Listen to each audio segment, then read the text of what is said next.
Okay, welcome to our inspection. How important is metrology in 2D and 3D inspection? Our panel debate today, I'm joined by a panel of experts really from the AOI industry and SPI industry. To my extreme right is Brian D'Amico from MIRTEC. To his left is Steve Marks from TRI. Then to his left we have Tim Skunes from CyberOptics. And to my immediate left I have Quintin Armstrong from SAKI Corporation. So welcome, gentlemen. Thank you for joining us today. PCBA inspection has come a long way in the last 10 years, but the landscape is changing. Miniaturization and other challenges are making inspection much more complex. This panel discussion will bring together a team of experts to discuss the current and emerging challenges. So, if I can start with you, perhaps, Brian. How are modern AOI systems coping with increased miniaturization? Well, certainly, of course, miniaturization is everything right now, right? Mm-hmm. Everybody wants to build something smaller and faster and cheaper. Yep. But miniaturization is something that's going to be happening for well into the unforeseen future. What it really comes down to is we're dealing with very small devices. You had mentioned 0201 devices, metric, 01005s. Of course, we've seen the advent of the 03015. And for those tiny devices there, things that we used to use 2D inspection for, right, it's just simply not capable of inspecting those devices. Right. What we need to do is we need to look at the coplanarity of these devices. We need to be able to measure the coplanarity of the device. We need to measure the solder joints of these devices as well. Mm-hmm. And that's something where now 3D technology is the advent, right? 3D technology is the buzzword. It's the holy grail.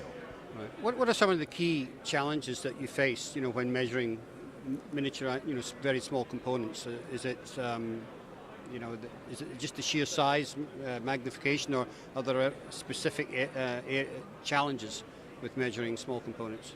Well, absolutely, it comes down to resolution. The bottom line is, as far as resolution goes, if you're dealing with a very small device, you need to have the proper sensor with the proper resolution to get as much information necessary to determine if that device is lifted or not, if we have the proper dimensions, length, width, height, coplanarity, and also, of course, measuring the solder. Not just the volume of the solder, but measuring, how far up the solder has gone on the terminal, the wetting, the slope of the solder joint, and of course volume as well. Right. Those things, it really relies upon the resolution of the optic system. Like we have a 15 megapixel camera, 10 micron resolution, we're seeing 7 micron resolution, 4 micron. As devices get smaller, the resolution gets, of course, more, right? So we're down to 4 micron resolution. Right, okay. Quintin, shadowing is a problem that will continue to make 100% inspection difficult. What do future AOI systems have to do to get around this problem? Well, I think really part of the good news, if maybe everybody would confer, is the future is now. I think we've really seen a lot of developments in this area over the last year and a half, maybe. I certainly know that's been the case in SAKI. New optical head to deal with such issues. And certainly as everything went into the 3D realm, those varying heights and inspection heights up to 20 millimeters, that becomes a factor when you're talking about these very small components next to those tall components. So there's been a lot of developments in the lighting, various levels of lighting, multicolor lighting, 360-degree light rings, and even the types of LED lighting that we have available now, I think have really done a lot to help eliminate this problem. And everything plays in together. Your projectors and the ability to project onto the board, the ability of the camera and the resolution to read these things. But certainly the lighting is a big factor in that, and we've seen some very nice advancements. So I would expect that there's probably going to be some slight nuances like that as we move forward, unless somebody comes out with something radical to really change the scenario altogether. But we've seen some nice progress in that area. Okay. Well, certainly lighting plays a big role, as do cameras and the software. But probably one of the things that plays a biggest role is sensor development. Maybe, Steve, you can tell us a little bit, or your view on what sensor technology we need to see developing. Well, I think what we're trying to focus on, probably as a collective group, is, as Brian already alluded to, has to do with resolution. And because of the miniaturization of the components, we need a higher resolution camera and better 3D technology in order to find the defects and the solder joints associated with those components, the skew. So we're really focused on higher resolution but faster data transfer, because the higher that resolution goes, the more information you're collecting, and it's going to be imperative to have a very high-speed data transfer, and of course the computing power behind it to make sure. What sort of size of camera do you think you're going to be looking at to try and get the optimum the optimum view to see everything you want to see? We're currently down to 6 micron. Right. In terms of resolution, Brian alluded to 4 micron. You know, who knows? I mean, we're driven by the industry. We all try to stay one step ahead. So we just have to do our homework and pay attention to the package sizes and that evolution and continue to innovate. Okay. Yeah. So just to follow up, I agree with all Brian's comments on miniaturization. We have customers now that are doing pilot production of metric 0201, so you need those resolutions on the order of 6 and 7 microns to be able to do those things. But additionally, it's not just the miniaturization, but it's the density of the boards. And so it's these very small components, and they're in, of course, the density of, and so you have shadowing problems with the miniature components. They're next to the very tall. So not only do you have to deal with the miniaturization, but you have areas where shadowed, and you still have to do 100% inspection. So now it's dealing with the shadows, but often you'll be next to a component where you'll actually get a multiple reflection coming off of maybe it's an RF shield. You've got a capacitive component next to this RF shield. And so CyberOptics has been developing a technology called multiple reflection suppression technology that allows you to identify the multiple reflections and then to eliminate and suppress that multiple reflection. So it's not only going to the very small components, but also then when you're shadowed in those situations and you have multiple reflections, it's still generating accurate data. You still need to do 100% inspection in those particular cases. And so I would say, and as far as the sensor technologies, of course, increased camera resolutions are important. Projection technologies, so the micro displays and the things that are doing these fringe projections, those continue to advance. One thing that's very important for us is the compute horsepower, so GPU technology and riding that wave with the GPUs. Steve mentioned the just getting the data, the sheer amount of video data that you need to be able to do, because the small resolution you're generating that much more additional information with a higher resolution. Right. That it becomes imperative to even be able to keep up with all of that. So even modern video standards they still need to keep on pushing into the future. There's a problem, I mean, there's plenty of computing power out there to deal with the high data. The problem is really the connection, getting something to transfer that data. Correct. So that's currently close to a bottleneck right now. So we develop proprietary systems to do that, but those still need to continue to evolve to keep up with the technology. And then other sensor technology, it's not just the hardware itself, but it's the algorithms for analyzing, so doing this multiple reflection suppression or the 3D to get good data. And there's all sorts of innovations now in the areas of computer vision, even deep learning. So there's applications now that'll take it in to the AOI systems to make them easier to program, or do better analysis. So there's all sorts of innovations that are continuing to push forward in academia and in industry. Right. Okay. Now, you mentioned algorithms there, and we had a small discussion about that earlier this morning. There's increasingly amount of metrology data needed to drive these systems forward, for the factory automation debate. How do you see that developing? I mean, my view was that algorithms gave one result. You said they give multiple. Maybe you could explain that. Well, sure they can, but for actionable data and the metrology in particular, so even the 2D systems have some metrology capability. They're going to measure component positions and offsets and so forth. The 3D gives you that additional information for metrology. You get the Z dimension, so you get lead height, you get package, coplanarity, tip and tilt, you get the shape of the solder joint.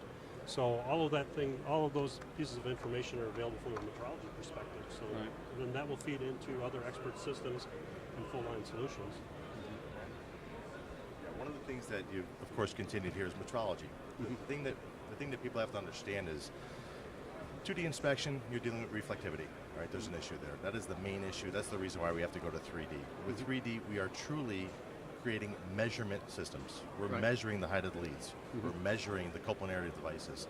that information is resolute. We know now if a lead is 100 microns, lift it. Okay, Right. that's not where we're dealing with like reflection of light. Although for 2D, of course, we have a very good 2D engine, and I really strongly feel that 2D, you can't just get rid of 2D. You need it. You can't just throw it out. So you need to have a good, strong 2D engine as well as 3D.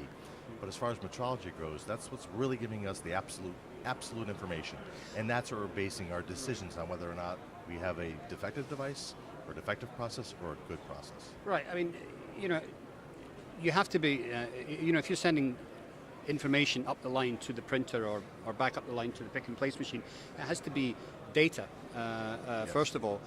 So you're saying that 2D's reflective. Steve's saying that there is some metrology and some measurement in 2D. I mean, Well, of course, Well, it's more positional. 3D. Right? yeah. Positional, of course, positional, XY positional data. Right, But right. of course, there's no Z height measurement. Right. So that's where 3D comes. Right, so it's and not- realistically, even though the 2D does do XY offset measurement, or shift or rotation, bottom line, you do that with 3D, and you're much more resolute. You're not really doing edge definition. You're actually measuring the device and where it's placed. So 3D gives you that additional benefit of knowing exactly where the device is placed, the exact rotation, and that's of course more accurate than 2D as well.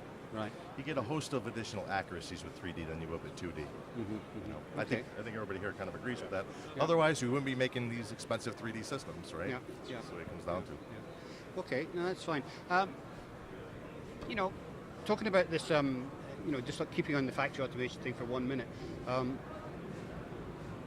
The data that needs to go up the line, the instructions, let's say to the printer, for example, how easy is it for the AOI system, or the SPI system, should I say, to determine exactly what the defect might be and what really needs to be adjusted? Because there's a myriad of different things, as you know, in a stencil that can go wrong. Who wants to pick that up? Bottom line, if you want, would you like to? Sure. All right, the bottom line, and we should all pretty much comment on this, too bad we can't do that in the middle of this, but ultimately what it comes down to is, yes, there's of course feedback from the SPI machine to the screen printer. That's a very good thing, having that feedback. If there's a trending offset in X or Y, or both, or rotation, we can feed that back to the printer, and the printer, after seeing that trend, we can then make a judgment whether or not that printer needs to be offset or modified the location of the screen in order to accommodate for that trend. Same thing if we have like an aperture that's clogged, we can tell the printer, all right, it's time to start cleaning, at sooner intervals, those kind of things. As far as, please? Well, yeah. Okay, so you can tell if an aperture's clogged or if it's dry paste or... Not so much dry paste, but certainly if there's solder missing, and you didn't have solder missing prior, and you see solder missing at that one location, that one solder deposition, 2, 3, 4 times, your aperture's clogged. So that kind of information can be passed up, saying, okay, if I have no data, if my volume is 0, then it's time to start cleaning more. Okay. But it's very difficult. It's kind of fuzzy logic trying to figure out exactly what's causing the issue. And that becomes even more fuzzy when we're talking about AOI. Just rather quickly, I'd like to say, we're talking about Industry 4.0 and having the machines make the decisions as to what's going wrong and have the machines do these corrective actions, like they heal themselves. That's something that I strongly disagree with our capability of doing that. At least the technology doesn't exist now for that. Right. Let's take into consideration you've got an 0402 device and the solder hasn't reflowed properly up to the terminal. Is it a contamination issue? Is it a wetting issue? Is the paste dry? Is perhaps the stencil, do we perhaps have the wrong aperture on the stencil? Those kind of decisions simply can't be made by machines. You require intelligence. You require someone to gather the data, and that's what we're driving towards. Gathering the data, putting it into the people's hands where they can make those decisions, because machines simply can't do that right now. Yeah. That's I my agree. opinion. Yeah. I don't know if you guys are... Steve, I mean, yeah, I think everything that Brian said is absolutely correct, but I mean, what is your take on it? I mean, as I say, there's a myriad of things that can go wrong there. Are you getting involved much in this Industry 4.0. Industry 4.0 and passing information to other machines? I mean, we have our own internal tools, just because we have the tools that span the manufacturing process: SPI, AOI, X-ray, ICT, functional test. But just to kind of expand on what Brian said, all of us can say something passed or it failed. What we're trying to do is extend that toolbox, if you will, to actionable information. Yeah. So the machine itself is not going to be able to change the process. But if we can provide actionable information to the right people, the process engineers or so on, that's really about the first step in Industry 4.0. It's got to be the right information, though. I mean, if an engineer takes a board out, he can tell at a glance, what, or a stencil, you can tell at a glance what's causing that problem. He's had so many years' experience in it, and he takes in so much more data visually. But then again, on the other hand, where do you find the defect? If you find it at SPI, things are fairly simple. Yeah, you can look at it and you can say, okay, I have this problem or this issue. That person can fix it. But if you find it at ICT, for example, now what have you done in the previous steps of the process that you either missed something or you didn't inspect it correctly? That's the actionable information that those types of people can go back and either fine-tune a program or enhance an algorithm or what have you. So it makes the whole process more robust, and you ultimately have a better quality product. Okay, excellent. I agree. Quintin, we need to be democratic here and give you a say in all of this. I think everybody is kind of been nodding their head in agreement as everybody makes their comments about these various points. And as far as these inspection systems, and really I think the point now that's been made here is it's not just inspection that maybe we thought of when these types of machines came out in the early 90s, but it's more of a real process control, a measurement type of system now. It can only feed back information that the system was designed to check for and be able to feed back information about. But certainly the other pieces of equipment in the line will also be looking at their capabilities to monitor these factors and what the machine itself could do to perhaps correct it. But there's still going to be that human interaction, as we all know. But certainly the measurement factor that's been brought up is a critical aspect to that as things move forward. And I think that's kind of the next stage that we've hit with these inspection systems is it's all about the measurement from here forward and what we can do with that information. So. Well, there's a famous advertisement running on television at the moment. It says, why monitor a problem if you can't fix it? Taking that literally and applying it to our industry, is it going to make our AOI systems and SPI systems going to work closer perhaps with X-ray in the future? So that the AOI looks at the area of concern and says, yes, we think there's a defect there and it could be this or that or that. Then but that image or that area of concern, the local area, gets shown to an X-ray system, very much like Smart Loop at the moment, that can then look and actually determine what the actual defect is before making the recommendation to the printer or to the pick and place. Is that a reality in the future, Tim? I think it's still going to be difficult. I think the first step is having the metrology data available to the process experts. It's also not just the metrology data, but there's also a lot of information, visual information about the various process steps, and even something simple as you catch a defect at post-reflow, you don't know what that looked like pre-reflow. And so unless you actually have that information, you can either have metrology data or even better yet, you've got video data that goes along with that. So if you have images, so it's not just enough perhaps to get real good root cause analysis to provide the metrology results from solder paste inspection, but you may actually may need the 3D video data from that, and then also from post-placement or pre-reflow, have that video data. So now we're talking about, we can improve the root cause. So in terms of, what I say is, for the inspection equipment or the machines to make process recommendations, I think we're a ways away from that. Can the tools enable the data to make better judgments in terms of getting the root cause faster?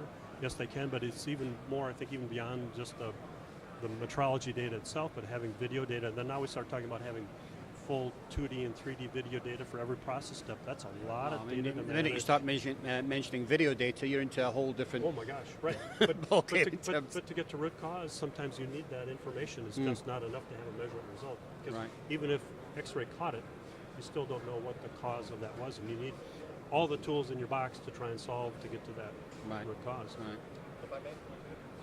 So just to expand on that, I completely agree with that. One of the things that we have, and you guys probably have something similar along the lines, we have what's called IntelliTrack, and it's a lot of other vendors have it as well. What we do is, say for instance, the customer does have SPI. They have SPI and then post-placement AOI and post-reflow AOI and X-ray. What we can do with this software is we can actually take images post-screen print, right? So with the SPI machine, we can take that image for either a good or a bad location. We can also take the image from post-placement, and we take the image from post-reflow. So we know exactly where the process had a problem, exactly where the process broke down. Right. The smart loop system that you're talking about, that's kind of a joint venture between MIRTEC and Exelon. Bottom line is what we're doing is taking the metrology information, the 3D metrology information, for like a BJ or a lifted lead, passing that over to the Exelon system, and now the Exelon system knows where to look to see what happened, what the problem is. It narrows down the area of interest, basically, because X-ray machines are much slower at being able to inspect, so you need the AOI to do the grunt work, as it were, and the X-ray to go to the area of interest. No, so in agreement with everybody, the bottom line is we're taking all this information, and the goal is to get all this information into someone's hands who can make an intelligent decision as to what happened, correct that, and of course maximize your efficiency and control your waste, etc. That's kind of like where we see, that's where I see Industry 4.0 going as probably the interim step. Beyond that, the future, who knows how far we can get in, how much who knows? I mean, at the moment, all the correction seems to be upstream of the oven at the moment, but I think that's even going to change in the near future with some of the recent developments that have been coming out. But it's a fascinating debate, gentlemen, and it's going to go on, I'm sure, for many years to come. There was no debate. We're all in agreement. Perfect. I know, you're way too nice to each other. I was just going to expand on what Brian said. We all have that capability. Ours is called YMS. Right. So we have the SPI, the pre and post reflow images. But going back to my previous statement, it's at this particular point in time with Industry 4.0, we can only provide actionable information. So we're trying to take the smarts of our machine, the data that we can provide to the best of our ability, and give it to the smart people in the factory so that they can figure out what the root causes are. Right. But having the images and everything, it's a great tool with the 3D videos and everything. So I think we're all headed in the same direction. You're all headed in the same direction for sure, but it's just how you're going to get there. Okay. I just wanted to just add one point, going a little bit further on your comments. Everybody has some sort of the same tools and so on, and we were talking about the metrology and what we can do with this information, and Brian took that further into the X-ray, and I think that's an important part of this too. It's not only about finding the defect, but it's also about finding the defect at the various points of the process to improve the process, to therefore avoid defects in the end. And we're talking about the full lineup, SPI, AOI, and X-ray. And I think that's going to become a more critical factor in this too, because it's really about not just finding the defect, but finding out where the defects are coming from and eliminating them. So, No, I agree. Gentlemen, as I said before, this debate is going to continue for years to come. I want to thank you all independently for joining us.